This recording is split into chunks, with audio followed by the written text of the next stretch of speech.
Testing, baik kita lanjutkan ya. Kita sudah membaca tadi sampai di sini. Eh, KG menyampaikan bahwa untuk memonitor pergerakan harga di area upper BB 480 ini kita menggunakan acuan-acuan yang lebih kecil. Dalam hal ini KG menambahkan MA 8 jam. Nah, artinya ketika harga berada di upper ini kita itu tidak menggunakan posisi harga, tapi kita tetap menggunakan acuan yang lebih kecil.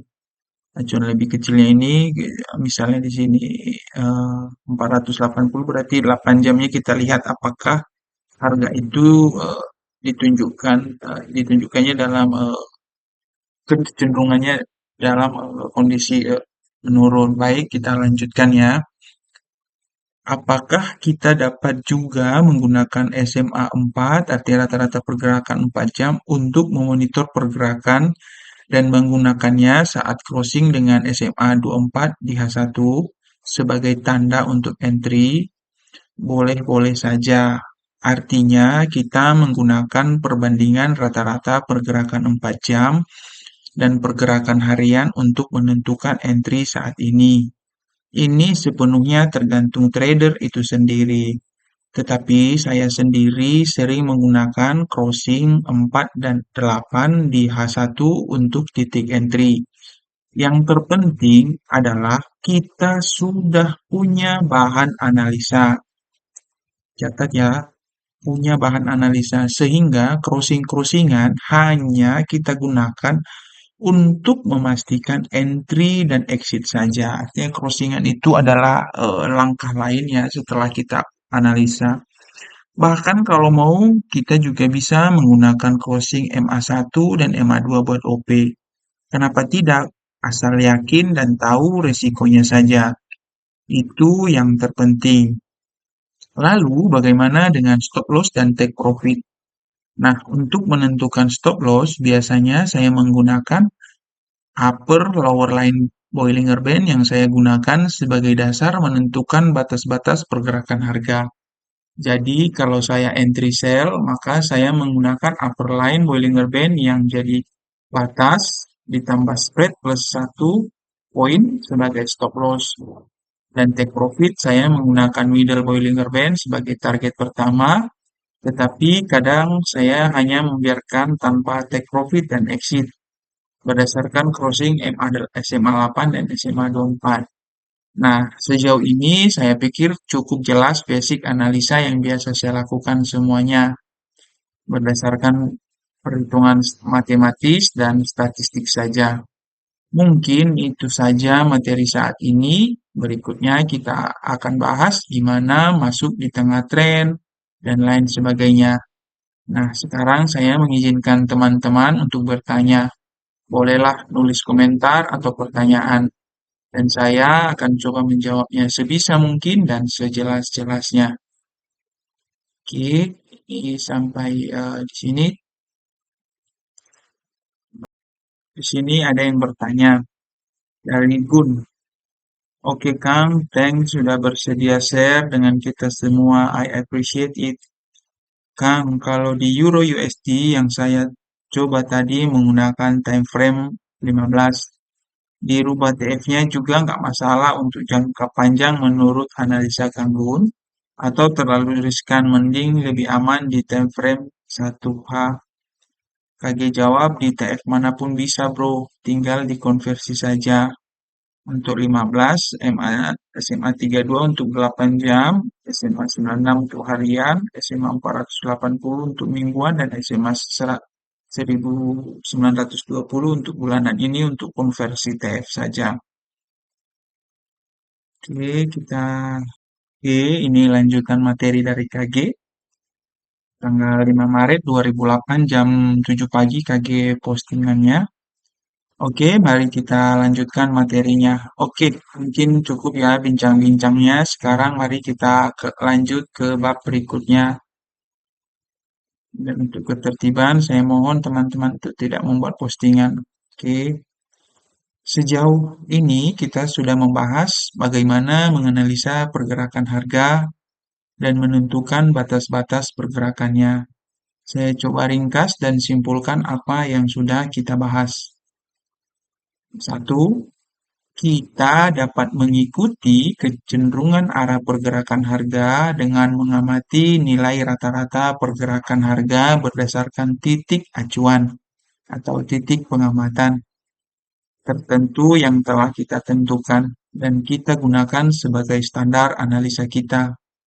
Dalam pembahasan ini kita menggunakan pergerakan rata-rata harian, mingguan, bulanan, dan tahunan sebagai titik acuan. 2. Harga selalu bergerak secara dinamis mengikuti laju permintaan dan penawaran yang terjadi di market, sehingga membentuk pola tertentu. Pola pergerakan harga ini untuk menyederhanakan kita bagi atas 3 jenis saja. Pola pergerakan naik atau uptrend, pola pergerakan turun atau downtrend, dan pola pergerakan normal atau flat trend. 3. Prediksi batas-batas pergerakan hanya dihitung berdasarkan rata-rata pergerakan acuan yang sedang bergerak dengan pola pergerakan normal atau flat trend. Perhitungan batas-batas ini dilakukan dengan menghitung standar deviasi dari nilai rata-rata pergerakan acuan. Dari apa yang sudah kita peroleh ini, artinya secara umum kita sudah dapat gambaran atau peta perjalanan mata uang yang akan kita ikuti. Nah, selanjutnya kita akan bahas bagaimana kita masuk dan mengambil keuntungan dari pergerakan yang dibentuk oleh harga. Oke, kita lanjut ya. Nah, dari pembahasan sebelumnya, saya sudah jabarkan juga bagaimana kita menggunakan batas-batas menggunakan SMA untuk mengamati pergerakan harga dan menggunakan Bollinger Band untuk membuat batas-batas pergerakan harga. Pertanyaan selanjutnya yang paling ditunggu-tunggu adalah bagaimana kita mengambil keuntungan dari hasil analisa yang telah kita miliki. Atau pertanyaan saya dulu yang sering saya lontarkan biasanya, kapan OP-nya nih? Di harga berapa? Jam berapa? Jadi ingat 6 tahun yang lalu. Nah, kunci pertama yang sering saya gunakan adalah saya tidak akan naik bus kota dengan melompat pada bus kota yang sedang melaju, tetapi saya akan menunggunya di halte-halte atau tempat-tempat yang akan disinggahinya untuk berhenti mengangkut penumpang. Begitu dengan trading yang akan kita lakukan. Lalu di mana haltenya dong? Memang bus kota. Begini, seperti kita pahami, harga bergerak dengan dua pola, pola trending dan pola flat. Kita menyebutnya trending jika pergerakan harga secara dramatis bergerak naik atau turun. Dan kita akan menyebutnya flat jika pergerakan harga yang terjadi bergerak dalam rentang yang relatif kecil, sehingga kita menyebutnya datar. Tentu saja berdasarkan titik acuan pengamatan yang kita gunakan. Jika kita amati dari berbagai titik acuan pengamatan, maka kita akan menemukan kedua pola ini seperti saudara kembar yang tidak bisa dipisahkan. Coba amati chair apa saja, lalu plot SMA berapa saja, pasti Anda akan menemukan bahwa setelah bergerak up atau down, maka SMA tersebut akan bergerak mendatar, baru kemudian bergerak up atau down lagi. Selalu begitu berulang-ulang. Nah, ini adalah keadaan yang bisa kita manfaatkan untuk trading kita nanti. Segini dulu, nanti kita lanjutkan lagi. Kita lanjutin. Gerakan trending dan flat yang kita lihat pada pergerakan harga sebetulnya menunjukkan atau menggambarkan perilaku para pelaku pasar yang menggerakkan nilai mata uang tersebut. Ketika trending, artinya para pelaku pasar sedang melakukan transaksi dalam satu arah. pada rentang di mana keadaan trending tersebut terjadi. Sedangkan situasi flat terjadi ketika transaksi yang dilakukan para pelaku pasar berimbang komposisinya. Seperti yang telah saya sampaikan juga, setelah mengamati pergerakan harga dari beberapa titik acuan yang telah kita tetapkan, selanjutnya kita mencari pergerakan dari titik acuan ini yang polanya flat. Dan setelah kita menemukannya, lalu kita membuat batas-batas dengan menggunakan Bollinger Band di mana periodenya sesuai dengan periode SMA yang pergerakannya flat tadi. Nah, selanjutnya kita menggunakan upper line dan lower line Bollinger Band ini sebagai titik entry. Prinsipnya di sini sederhana. Kita baik jika price telah menyentuh hampir atau melewati lower line dan kemudian terlihat bergerak memantul atau berbalik ke arah middle line Bollinger Band.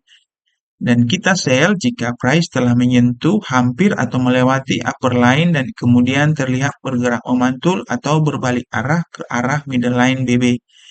Ingat, prinsip ini hanya berlaku jika Bollinger Band-nya flat. Contoh seperti GBP USD hari ini.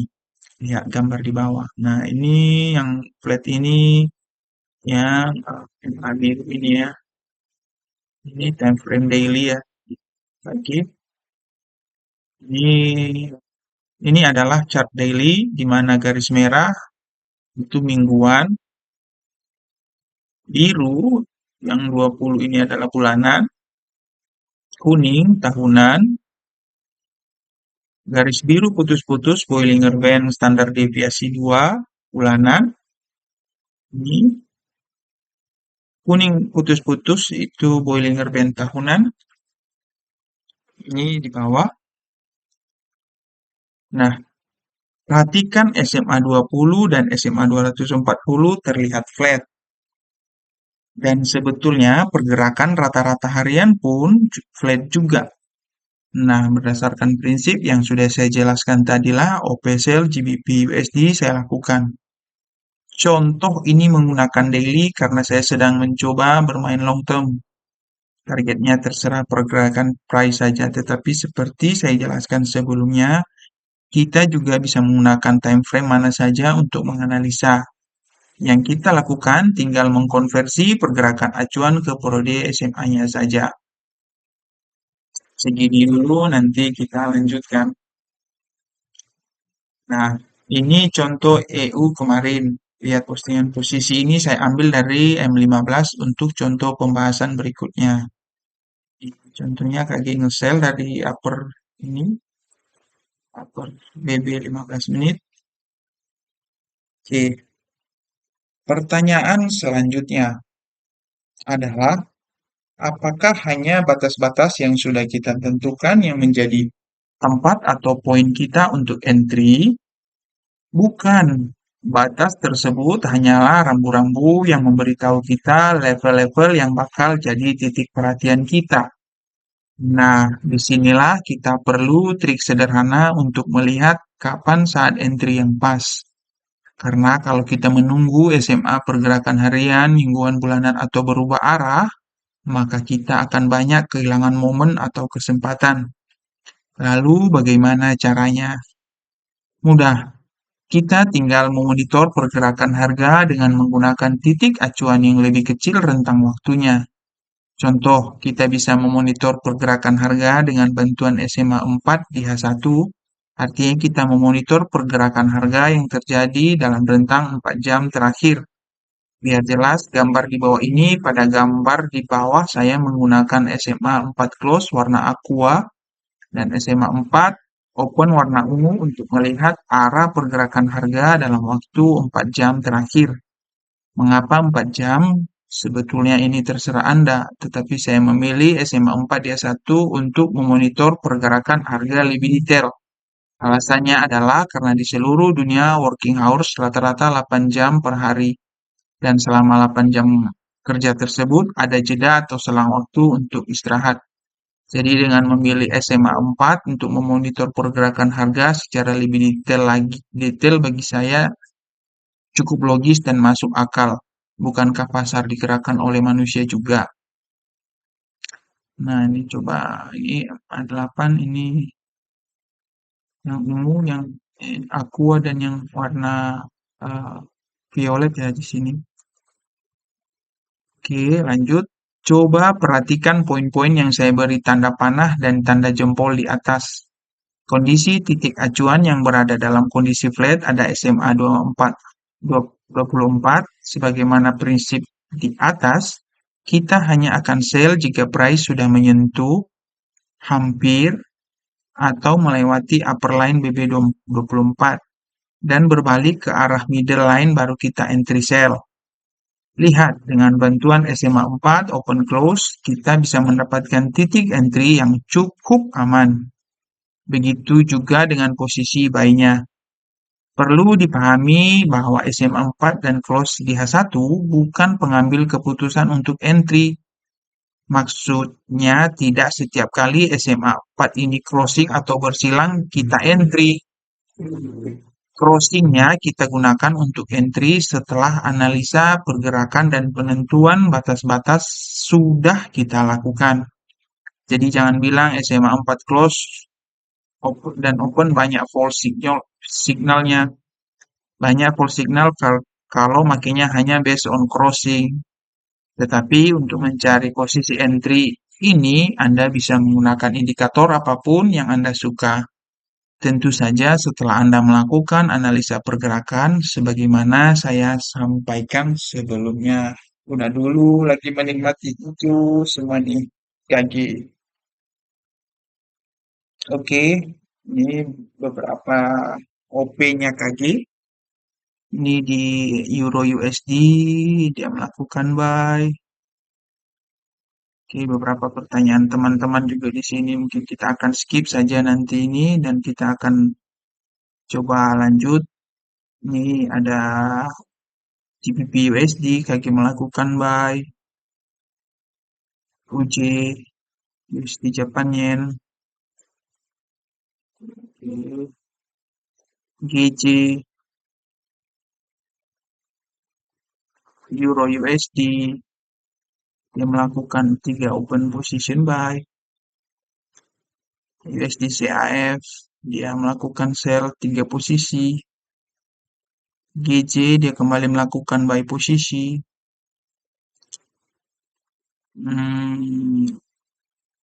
Masih ada lagi. Dia dia bikin juga Aussie Japan Yen. Nah, ini dia melakukan buy di sini. Oke, mungkin segitu saja dulu. Nanti kita lanjut lagi materi KG. Semoga membantu teman-teman yang mulai belajar. Terima kasih dan selamat pagi.